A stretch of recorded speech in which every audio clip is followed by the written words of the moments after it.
బుద్ధి లేవు అసలు ఎంత చెప్పినా. నేను చెప్పినట్టు చేస్తే వింటాడమ్మా, చేస్తావా?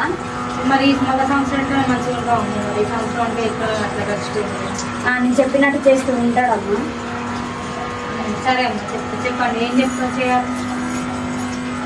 అమ్మ పలుకు జగదా, అమ్మ పలుకు పలుకు తల్లి పలుకు. ఈ నెల 31వ రోజున, ఈ నెల 31వ తారీఖు రోజున ఈ భర్తకు కొన్ని డబ్బులు ఇచ్చి వాళ్ళ దోస్తులకు చేయగడిగి అని చెప్పమ్మా. వాళ్ళని ఇంటికి పిలిచి మరి ఒక నీళ్లు పోసి ఉత్తిగా చేయగలిగితే సరిపోతుందా అమ్మ? మరి వాళ్ళని ఇంటికి పిలిచి మరి ఒక నీళ్లు పోసి ఉత్తిగా చేయగలిగితే సరిపోతుందా అమ్మ? మరి అట్లా కాదమ్మా, వాళ్ళ దోస్తులతో దావత్ చేసుకోమని చెప్పు. అట్లయితేనే నువ్వు చెప్పిన మాట వింటాడు, లేకపోతే వినడు తల్లి.